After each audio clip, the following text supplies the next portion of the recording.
YouTubes! This is our next project. So this year I'm going to have a demon summoning theme. My swamp witch is going to be summoning a demon from the pot. And I've got to dress this pot up first before I can work on the demon.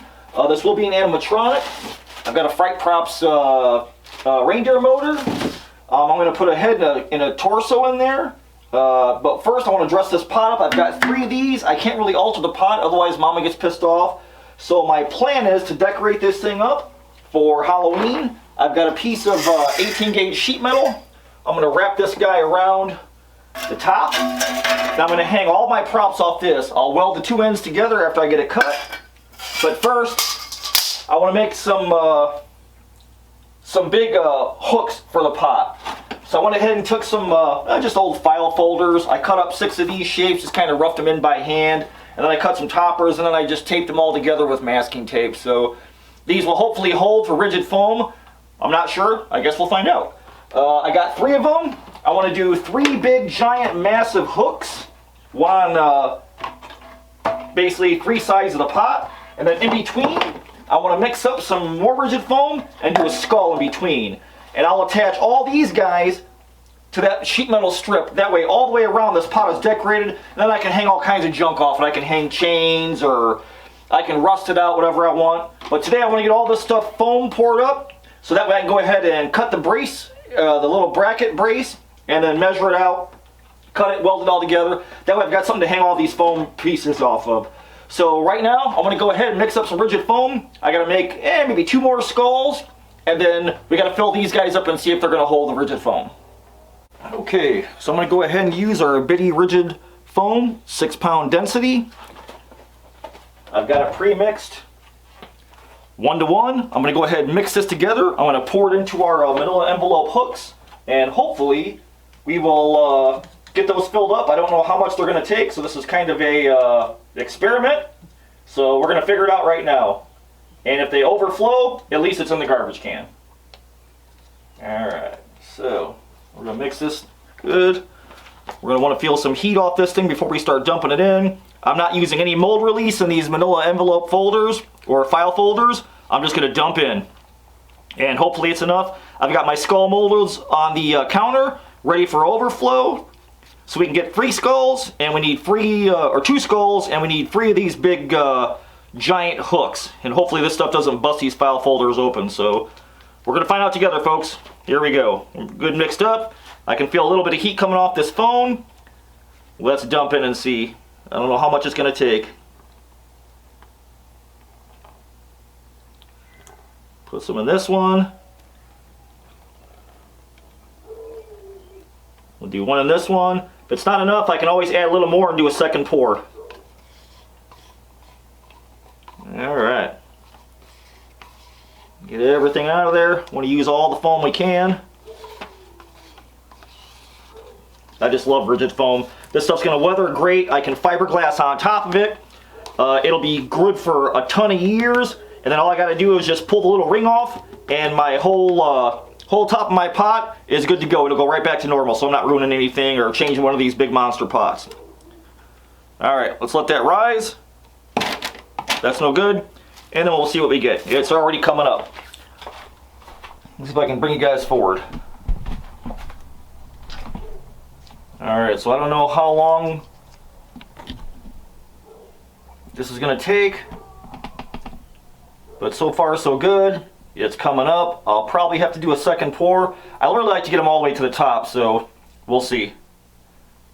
I'm going to let this kick for a little bit, and then I'll come back and I'll show you guys what it looks like in case I got to do a second pour. Alright, YouTubes. So it's been about 5 minutes. Not quite full. I'm going to go ahead and top off and do a second round. I'm going to fill up my skull molds, and then when we come back, I'll show you what the spikes and the skulls look like. Alright, YouTubes, let's demold. It's been a while. I've got 1, 2, 3 skulls. This guy's still curing, so I got us 3 skulls, all in rigid foam. Let's unmold one of these guys. Still kind of warm. Just tear it. See if this is going to be a pain in the ass and stick to the foam. If it is, I'll just grind it off, no big deal. Like I said, it's just a file folder, just an old junk one. We're not looking for perfection. We got a lot of it off on this side. Of course, there's still some file folder left. But we got 2 more to demold. These are going to be our big giant hooks. So these will get sanded down. I'll tip them up, cut them down, and then once I get the brace, I'm going to wrap that around the pot. I'll pinch it, and then I'll weld it together. That way we'll have a brace, and then we can put our skulls in between our big giant hooks. So I think that'll be pretty cool for our demon summoning pot. So I'm going to demold the rest of these guys, clean them up, and we'll get that brace up here, and we'll start laying out some spikes and some skulls and do some welding. Okay, YouTubes, so it's been a day. I went ahead and got the big steel strap, kind of stuck it on top of the pot. I've got a couple of holes drilled in there. I'm going to go ahead and plug weld these, and I'll put a little weld on the back. I'll end up snipping off the excess with just a pair of tin snips. And you could use rope for this. You could use, you could use a piece of nylon strap. You could just use fabric if you wanted to. You don't even have to use steel. I just like to go ahead and keep it for a bunch of years, so I know I'm going to reuse it. So I'm going to go ahead and get the little plug welds welded up. I got my welder all set up. My ground. Should be good. Got my glove on. Got my helmet. I got an auto darkening number 10 shade, so as soon as I strike my arc, it'll go ahead and tint my shade so I don't get any spark in my eyes. Now if you weld without this, you end up having to go to the hospital because your eyes will feel like leather, and that sucks. I've been that route too, so we'll play it safe, and we'll burn these little plug welds in.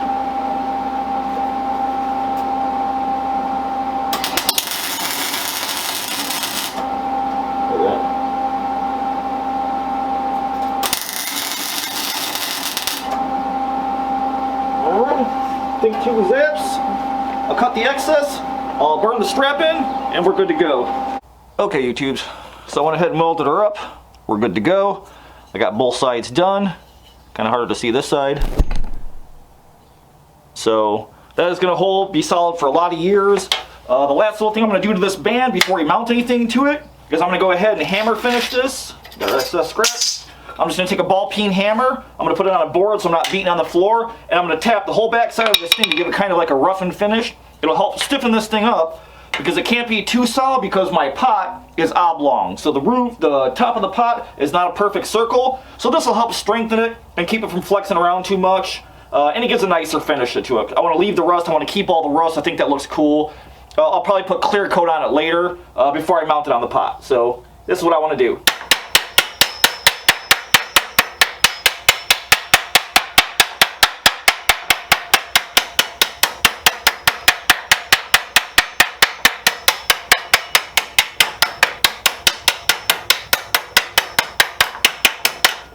Alright, I'm going to go around the whole band, but that's kind of the little hammered finish you get, which I think is super cool. It'll give it that more aged look, it'll give it a little more strength so it won't be floppy. So I'm going to go ahead and beat the hell out of this whole damn band, and when I come back, we'll get our spikes out, our skulls, and we'll run some screws to it, get this thing kind of mounted up and situated where we want everything to be. Okay, YouTube, so I got the ring reinstalled on the drum, the barrel around the ring. I went ahead and hammered it all, I'm really happy with it. I used a tape measure. I went all the way around, and this thing was 6 feet wide in the ring, so I know I've got 6 different pieces, so it worked out almost perfect. So I've got 6 spikes, and I've got 3 spikes and 3 skulls. My next plan is to go around and cut all these guys down and get them kind of dry fit. I've drilled 2 holes every foot since I know I've got 6 items going on the ring of this thing. We're going to do a spike and then a skull, and then a spike and then a skull. And I'm just going to go ahead and use a jab saw, a drywall jab saw, as well as a hacksaw.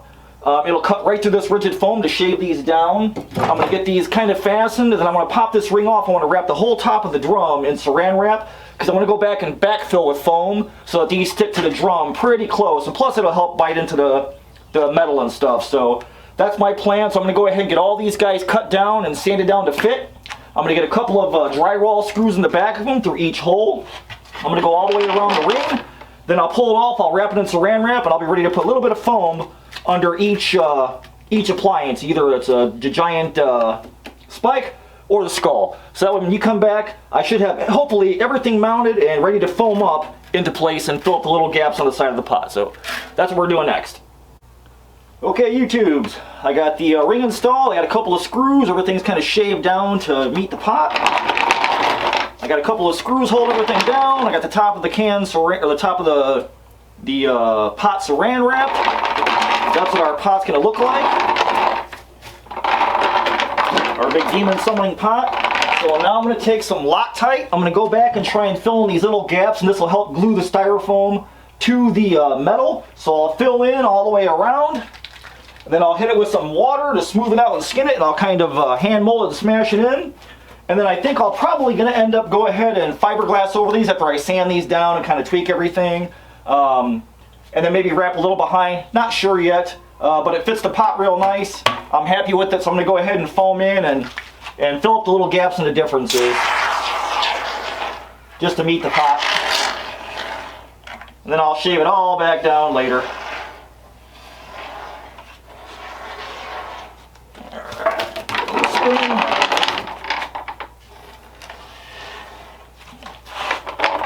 Behind the skull.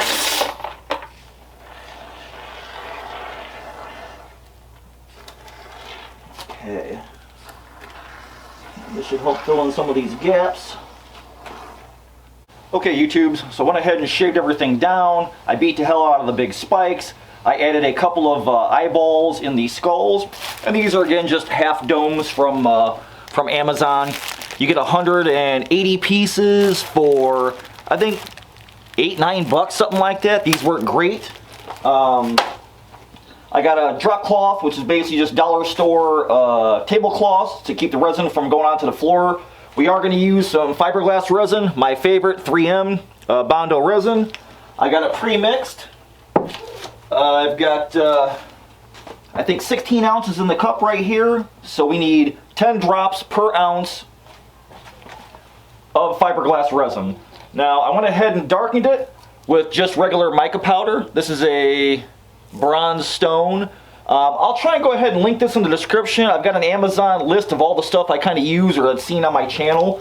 So I'll try and link that below if you guys want the exact color. Now with the fiberglass, it's going to tint it so we'll have less paint to finish this thing. It will flow over all this foam and the skulls. It'll give it rock hard. It'll make it strong for Halloween season. It can be out in the cold, the ice, the rain, whatever. So I'll just go ahead and coat everything with a little chip brush. I'm going to brush everything out. I'm going to go ahead and get the hardener in here now while we're waiting. Again, the little tint I put in there made it sort of a nice kind of soupy brown color, which is kind of close to the color of that pot, which I thought was really cool. Because I want it to look more like these skulls were etched into the pot, even though I can't change the pot. So let's go ahead and put our hardener in. 16 ounces, which is 160 drops. I'm not going to do 160 drops, that's crazy. I'm going to do 16 squirts, so I'll show you. 1, 2, 3, 4, 5, 6, 7, 8, 9, 10, 11, 12, 13, 14, 15, 16. So that's our 160 drops. We just did 16 squirts. Good enough. Got to mix the hell out of it. And again, when you're mixing fiberglass, you're going to feel it almost immediately start to harden up and thicken a little bit. Your stir stick will be won't go through it as easy, so you know that you got a good amount in there. And I'm going to use, again, just a disposable 2-inch chip brush. You get them off Amazon. I'm sure they're probably linked in my list below, my Amazon shopping list. If you guys buy anything off the Amazon list, I am unaffiliated. I don't make anything. It's just all the stuff that I use on my channel that I think's cool or that I've bought. And you guys can go pick it up for yourselves if you want. I make nothing off it, so feel free to peruse the list, and you'll find most of the stuff I use or that's seen on my channel or in my shop. So I think we're pretty good. I'm going to go ahead and scrape that guy off and just drop it in the bucket. Got my little 2-inch chip brush, and I'm going to go over the whole thing. I may do 2 coats. I don't know. I think 1 will probably be enough. Like I said, this is going to weatherproof this. You know, I'll probably have to do a 2nd coat on the back side of these guys. But for rain and snow and ice here in Indiana, man, you know, it's going to beat the hell out of this thing. And I want this thing to stay outside for a month, 6 weeks, however long it is before I just put stuff in the yard. So we're just going to brush it all in. And by tinting it with the powder, it just makes my color closer because I want to go ahead and hit this with some aged bronze color that's pretty close to the color of the pot, so that way it's not that far off. And I'm already liking this. This is pretty cool. I'm happy with this. So I still want to hang some chains off this guy. And I don't want any of the fiberglass dripping on the floor, because I'll tell you, fiberglass is a pain in the ass to get off concrete. So I'll go ahead and do one of the big spikes. Let's go to this guy. The dollar store, man, great place to get drop cloths. I'm going to go heavy on top because that's where all the rain and then any ice or snow is going to sit for Halloween. Like I said, here in Indiana, I had 2 inches of snow in my graveyard last year on Halloween day. So we got to prepare for the worst. And I've got windows open, I got the garage door open and cracked a little bit because fiberglass kicks off some fumes. So you guys, if you're going to use fiberglass, be safe. This is the fastest way. That whole gallon I think I picked up today was 40 bucks, and I'll get multiple projects out of it.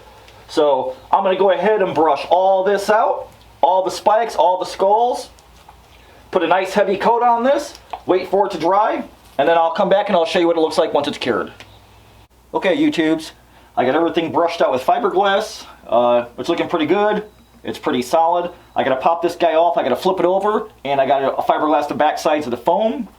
Just to make sure that everything's kind of encased for ice or snow or rain or for sitting out in the yard. I ran up to the hardware store. I bought some little 1/4-inch hooks.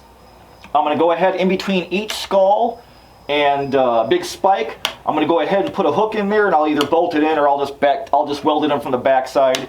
Once all the hooks are in, I'm going to go ahead, we're going to take some chain. I got some plastic chain off Amazon. It should be in my little Amazon list below, if I was able to get that Amazon list linked.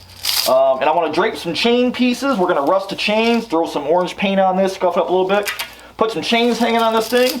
We'll throw some details on it. So next time you guys see this thing, I should have it off. We'll be putting some paint on it and try and get it to match close to the actual pot it's sitting on as we can. And then we'll finish this thing off, we'll put it out in the yard and take a look at it in action. So when we come back, we'll see this thing ready for paint. Okay, YouTubes, let's finish strong. Since you guys have seen it last, I went ahead and I just welded in the little eye hooks from the hardware store. Instead of bolting them in just for the hell of it, I got everything coated, sanded, kind of everything cleaned up. I put a coat of red primer on the back side just to cover it up. I got a bunch of paints here. My plan is, I've got some plastic chain that we're going to hang from the hooks. This is just off Amazon. It'll be in my little Amazon list below if I was able to make it. This is a real piece of rusted chain, which is beautiful. It's got a bunch of colors in it. I really think this is cool. So we're going to leave the chain in the middle. We're going to let all the overspray from the colors. I've got a bunch of colors. In the end, I'm going to high gloss clear all this stuff so that it looks like it's wet and shiny, like stuff's been bubbling over it over the years. I got some hammered finish left from the candelier video. Some browns. I got some orange for some rust colors. This is going to be our base, our red oxide to start with. I want to kind of get close to the pot. It's not going to be perfect since I can't touch the pot. We're going to go close. I'm going to use some water in between. Typical. I'm going to use some water in between coats to give that drippy, runny look like everything's been bubbling and boiling over this thing for the years. All my overspray should land in the middle, so we'll have a bunch of colors on this plain black chain. So that should be cool. So here's kind of my plan. I'm going to start with the flat red primer. Good stuff from Rust-Oleum 2X. I want to hit everything with one coat and get this whole thing one color. Just like that. So I'm going to go around the whole thing. Then I'm going to come back and I'm probably going to hit some water on it. And then I'll put the next color on, which will probably be like this aged bronze color. Another color from Menards, and it was like $4 for this stuff. Super cool. Rust-Oleum aged bronze is what it is. Then I'll come back and the water droplets will dry, and then I'll have multiple colors and drips and runs. So I'm going to go ahead and get this whole thing going. I'm going to throw some colors on that chain, and we'll get the first coat on, get the thing based out. We'll come back, we'll throw some more colors on it. Okay, YouTubes, we got our flat red primer down as a base. I'm going to come back and start with the hammered finish. This is just brown Rust-Oleum hammered finish. Got it from Menards. I'm going to throw a little bit of water on it. I'm going to head and overspray the chain. Doesn't have to be anything specific, just to help all the patterns lay down funny and weird. You can blast this guy in the face if you want. Hit our chain. So I'm going to dust on some hammer finish. I'm going to keep my distance so I can get some texture back in all this stuff to make it look like stone and rock. Again, I'm kind of just letting the paint fall on. I don't want to be 100% covered. I just want to get closer to this pot color so it doesn't stand out like a sore thumb. It'll be darker at night, and that's fine. We'll overspray our chain a little bit. Blast this. Alright. I'm going to go around, hit it in a couple more spaces. I'm going to let that sit up, let this water do its job. It'll keep the different colors from blending together, so I have darker and lighter spots, which would be really like a mottled finish. So we're going to let this dry. I'm going to come back and we'll hit it with the fourth color. We've got our aged bronze. Again, Rust-Oleum American Classics from Menards. I got this thing hosed down with water. I just want to mist this, and I want to go my directions up and down so it looks like runs and drips. So I'm just going to let the paint kind of fall on there, because when it lands on the water droplets, it'll pop, make a little bubble, and you'll see a little ring of metallic paint. And I don't want to go too heavy because the pot's not metallic and I'm not painting the pot. Can't touch it because Mama's going to get pissed off. So I'm just kind of letting paint fall onto those water droplets. And it looks like there's a little bit of moss here, so maybe I'll spray a little bit of moss on the ring too. So again, I'm just kind of dusting, going in one direction, hit the chains a little bit, do the back side.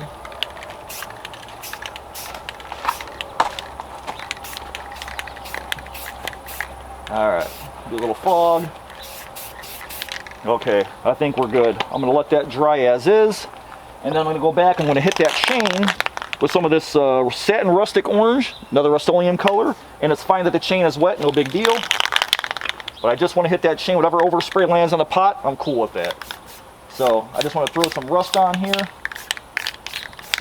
random directions. So our chain looks nice and rusty. It has multiple colors on it, so it doesn't look like a brand new black plastic chain. And maybe I'll do a little on the metal hooks. If this rusts later on, I don't care. It'll just look cool. So then we got our chain painted, our ring painted. I might mess a little bit. I think I'm going to go back and brush a little bit of UV paint light, because this ring will be lit up in a black light area. I like the drips. The drips look really cool. Make it look like something nasty dripped off this thing. Oh yeah, that's cool. Alright, I'll play with it a little bit. I'll come back and we'll get this thing on the pot. We'll hang the chains. Let's get the witch in place, and we'll put the whole thing together and we'll see what it looks like. Alright, what do you guys think? Demon pot's done. I got her out here stabbed in the ground. I got all the chains painted up. I dusted a little bit of black light paint on the chains. The bright orange looked like rust. I put some accessories on. I got her little meat hook. I put her little spoon on the other side. I got the chains dangling. I did go ahead and put black light in the skull's eyes. I'll take you guys off the tripod. We'll take a closer look. This is all the way around. So I went ahead and put a little bit of black light in the paint and the eyes, so when this thing is in a black light area, it'll glow. I dusted a little bit, like I said, on the chains. I got a couple of real chains there, then the fake plastic ones from Amazon that we painted up. I got yellow in this skull. That's a Nightmares Maker skull. But I'm pretty happy with this thing. It's not a perfect match, of course, but it's pretty grungy and brown, which I'm happy about, since I couldn't alter the pot. But I'm really happy with how it came out. I got a little spoon hanging down there, and I think she looks pretty damn creepy just sitting next to it. So overall, that's my demon summoning pot. I'm going to see if I can't wait a couple hours and get some night shots. Maybe I'll put a light in the bowl and get a better picture of you guys before I wrap this thing up. Okay guys, so it's just about dark. I got the swamp witch out. I got a green and orange fire and ice light inside the bottom of the pot with the fog machine. You can see that I got my 80 watt black light on. You can see it's picking up some of the black light paint in the chains and the eyeballs for the skulls. I'm pretty happy with it. Looks pretty good. You can still sort of make it out in the dark a little bit. The fog looks great lingering out of the pot. I'm real happy with it. I'll have two 80 watt floodlights, black lights on this thing on Halloween, and we're going to put our demon in the pot, so on another episode we're going to build the demon animatronic that sits inside. His head's already done. I got a motor for him from Fright Props, as I showed you guys at the beginning of the video. So I'll let this linger for a bit, and then we'll go inside and I'll say goodbye.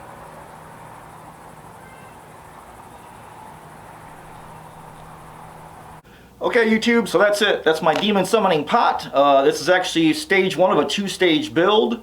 We're going to make this guy next time. I want to build a body for him. I got to put him on a torso. I do have that Fright Props motor, a little reindeer motor I showed you. We're going to make this guy come in and out of the pit. So we got to make some hands for him, make a little rib cage. That'll be the next part of our build, because this will be our main theme for you, the demon summoning pit. He's also all black light, so he'll glow when he comes out of the pot, up and down. So hey, I hope you guys like this build. I did the build where I had to make it, I couldn't touch the pot. I had to leave the pot as is. That way I don't have to store the whole thing either. So it's basically a convertible prop. I can take it off when I want to use it and then put it back on there next year. So I hope you guys like this. If you get a chance, go check out my brothers in a Trio of Terror. Go see Vic Springsteen. He just hit 1,000 subscribers, so we're super proud of our brother Vic. Dave at the Weird Kid Show channel, he's coming along too. We're going to be working non-stop all the way till Halloween. Cranking out projects. We got a lot of stuff we want to build, so you guys stay tuned. And if you guys are doing your projects, share them on the Cobwebs and Candlesticks Facebook page. Share them on the Trio of Terror Facebook page. We want to see what you guys are building. So show us your builds. Show us your demon summoning pots. Whatever you guys got, put it up and show us. So thanks so much for watching. I'll see you guys next time.